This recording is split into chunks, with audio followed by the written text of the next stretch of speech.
네, 정치권이 뒤숭숭한데요. 그래도 중요한 일정이 있습니다. 8월에 더불어민주당 당대표 선출이 있습니다.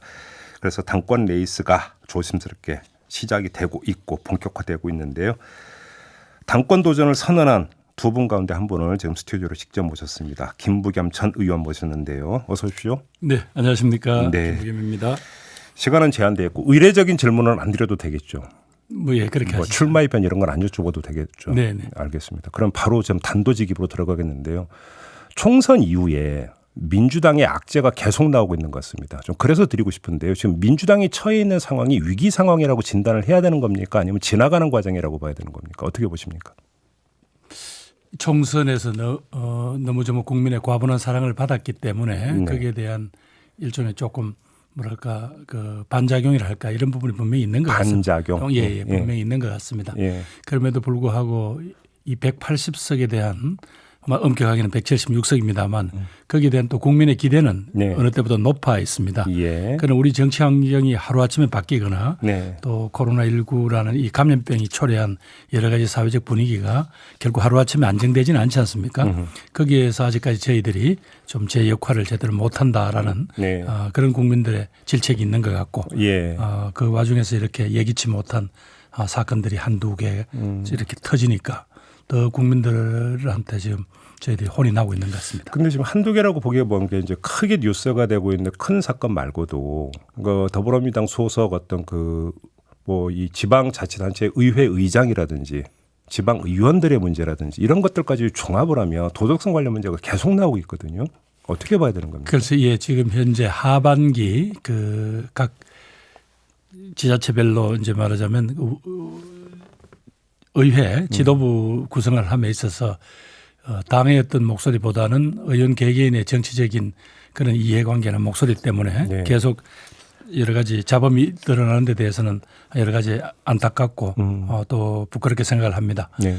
이것조차도 저희들한테 보내는 국민들의 그만한 기대와 또 그러면서 채찍이다 그렇게 받아들이고 싶습니다. 만약에 의원님께서 지금 만약에 당 대표라고 하시면 지금 어떤 조치를 내릴 수 있다고 조금 생각하세요? 저희들이 예, 그동안 기준으로 삼았던 여러 가지 이 어떤 뭐 제재의 기준이라든가 이런 부분들이 예. 그동안 조금 현실을 반영하지 못했거나 느슨하지 않겠나 이런 점에서 어떤 윤리 기준이나 이런 거를 좀 더 엄격하게 네. 또 그리고 그걸 심판해 가는 과정 자체도 좀 더 투명하게 함으로써 감히 이런 짓을 하면 정말 이 민주당 내에서는 견디기 어렵다는 걸 확실히 자리 잡도록 하겠습니다. 그럼 좀 꼬리를 무는 질문일 것 같아서 좀 죄송하긴 하나 이 질문은 안 드릴 수가 없는데요. 윤리 기준을 엄격하게 적용한다고 한다면 당원에 따라서 지금 내년 4월 재보궐선거에 단체장 후보를 내면 안 되는 거 아닙니까? 근데 바꿔서라도 내야 되는 것을 검토해야 된다고 말씀하셨는데 그 취지는 어떻게 이해를 해야 되는 겁니까? 워낙 이게 이제 부산시장 선거 하나 정도 있을 때는 분명히 부산시 지역에 있는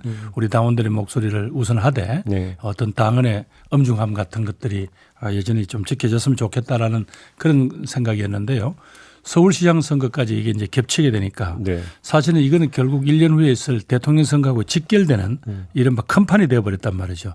자칫하면 정당의 어떤 뭐 존립의 주요 목적이나 근거가 정권을 획득하고 그 정권을 통해서 국민과 약속한 정책을 실현하겠다는 그런 중대한 어떤 정당의 설립 목적이 있는 건데 그거 자체가 위협받을 정도라면 저희들이 다시 한번 당원들의 뜻을 물어봐야 되는 거 아니냐. 또 그 과정에서 저희들이 또 부끄럽고 그렇게 상황을 변경할 수밖에 없었다면 그런 내용들을 국민들에게 충분히 설명을 하고 또 여러 가지 저희들이 비판받을 부분은 감내해야 되는 거 아니냐 그런 취지로 말씀드렸습니다. 바로 그럼 이어서요. 만약에 한번 가정을 해보죠. 서울시장 보궐선거와 부산시장 보궐선거에 민주당이 후보를 내지 않고 그래서 그러니까 다른 정당이 이제 그 두 곳의 광역단체장을 점하게 된다면 정치적으로 어떤 문제가 발생하는 겁니까? 예를 들어서 문재인 정부의 국정 추진력은 엄청 떨어지고 더불어민주당은 의석수에 따른 어떤 그 효율적인 의정을 펼칠 수가 없다 이렇게 보시는 겁니까? 우선 뭐 그때쯤 되면 임기가 1년 남은 문재인 정부의 동력은 뭐 확 떨어질 건 틀림이 없고요. 그렇게 보시고요. 그다음에 이제 결국 정치란 건 거대한 민심의 이제 흐름이 충돌했다가 어느 방향으로 갔다가 또 멈췄다가 이런 걸 텐데 네. 적어도 이 광역 특히 대한민국의 수도 그다음에 제2도시의 어떤 그 수장이 그런 식으로 만약에 지금 여당이 그 자리에 대해서 아무런 영향을 발휘할 수 없게 되면 아마 거기에 따른 민심의 변화는 우리가 상상하는 이상으로 큰 물결을 칠 거라고 생각합니다. 그래요? 그게 이제 대선까지 이어진다고 보시면 예, 그렇죠. 뭐 바로 1년 불과 11개월 후에 대선이 치러지는데요. 그래요. 네. 결국은 어떤 정치라고 하는 게 흐름이고 민심의 흐름이기 때문에 한번 올라타느냐 마느냐가 그게 대선까지 간다 이렇게 보시면 왜냐하면 그 시기에 드러났던 여러 가지 국민들의 정책적인 요구 혹은 국민들이 바라보는 어떤 시대적인 기대 네. 이런 부분들이 1년 만에 바뀌기는 어렵거든요. 예. 그러면 하나만 더 여쭤볼게요. 지금 그러니까 민주당 부산시당 위원장을 맡고 있는 분이 전재수 의원 아닙니까? 네, 그렇습니다. 이분이 엊그저께 기자들하고 만나서 무슨 이야기를 했냐면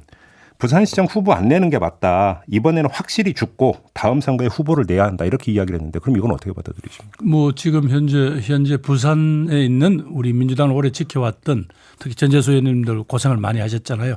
그분들의 이제 현재의 판단은 그런 것 같은데 적어도 지금 아직 뭐 11개월이 시간이 아직 남아 있습니다만은 네. 그 과정에 대한민국의 국민들의 어떤 민심과 기대라는 또 다른 흐름도 있으니까 그걸 같이 봐야 되겠죠.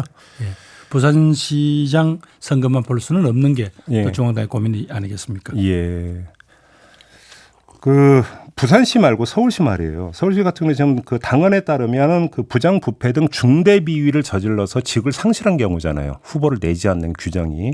자, 그럼 서울시의 경우는 여기에 해당이 된다고 보십니까? 예, 그 문제는 아직 조심스럽지 않습니까? 왜냐하면 예. 뭐 고소인 쪽에서 어떤 주장한 바가 있고 그러나 이제 이 문제는 아직까지 명확하게 또 특히 한쪽 당사자의 이제 이야기만 있단 말이죠. 그래서 이 문제에 대해서 이제 진상을 조사하자고 지금 나왔지 않습니까? 뭐 그건 저는 뭐 좀 객관적인 기구에서 조사를 할 필요는 있다고 생각됩니다. 객관적인 기구가 어디일까요?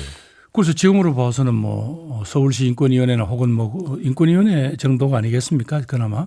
예. 그러니까 저희가 이제 그 말씀하시니까 저희도 그래서 어제 서울시 인권위원회에 연락을 취한 바가 있어요. 어떻게 할 생각이냐 물어보고 인터뷰 의향이 있느냐 물어봤더니 일단 서울시 행정조직의 조치를 보고 나서 인권위원회가 움직이는 것이기 때문에 지금은 뭐라고 이야기할 수 없다가 답변이었거든요. 서로 이제 워낙 고인이 이제 가신 지가 며칠 되지 않았고 하기 때문에 네. 아직은 그런 것들 논리적으로 정리할 시간은 아직은 아닌 것 같습니다. 자, 그러면 다만 예. 고소인이 워낙 분명하게 자기 주장을 하셨으니까 그런 어느 한쪽도 입장이 그것만 또 계속 있어서는 또 말하자면 이제 진실에 접근하기 좀 어려울 수도 있잖아요. 그럼 검찰 경찰이 나설 사안은 아니라고 보시는 겁니까? 아직은 그렇지 않겠습니까? 아직입니까 그게? 아니 그러니까 이게 예를 들면 정말 어떤 법적인 문제까지가 다투는 상황이 오면 수사기관이나 뭐 이런 데서 갈 수 있겠지만 아직은 그런 단계는 아니지 않느냐 그렇게 생각합니다. 그러니까 예를 들어서 이제 그 수사의 필요성이 분명히 제기돼서 어떤 혐의 사실이 나왔을 때만 검찰이나 경찰을 움직일 수 있는 거 아니냐 이런 취지의 말씀이신가요? 그렇지 않습니까? 우리 이제 사법 절차라는 게 네. 아까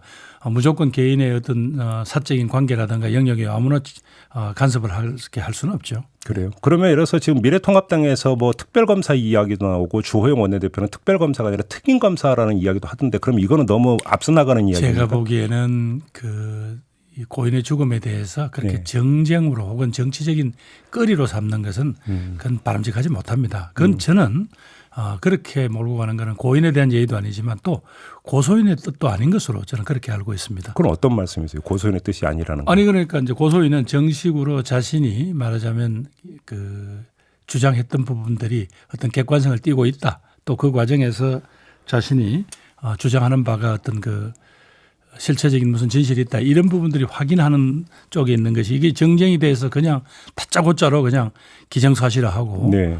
자칫하면 이거 말씀들 함부로 하시면 이게 고인에 대한 사전 명예훼손이 됩니다.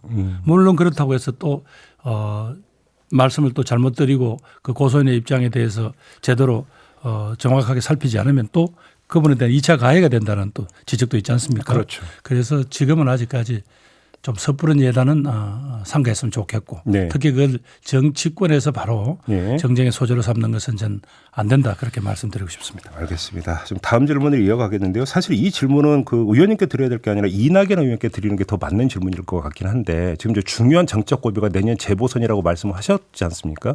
그러면 그 전에 이제 공천 절차를 거쳐야 되고 선거 준비를 해야 되는데 만약에 이낙연 의원이 당 대표가 되는 경우에는 그 전에 물러나야 된다. 이제 당 대표직을 내려내야 된다. 왜냐하면 당권 대권 분리 규정에 따라서 이게 이제 그 좀 여러 가지 이제 문제를 파생시킬 수 있는 것 아니냐라는 당 안팎 이야기가 나오는데요. 경쟁자로서 어떻게 보십니까? 지금 저한테는 안 묻는다고 그러시더니 그래도 여쭤봐야 될 것 같습니다. 이게 그러면 이낙연 의원이 당 대표가 돼서는 안 되는 이유 가운데 하나여야 된다고 생각을 하십니까? 당 대표가 안 돼야 될 이유라기보다는 오히려 그런 예상되는 여러 가지 어떤 난제들이 자꾸 이렇게 중첩되지 않습니까? 문제가 풀리는 게 아니고. 네. 그리고 이 문제에 대해서는 다음에 직접 의원님께 여쭤보시죠. 예. 알겠습니다.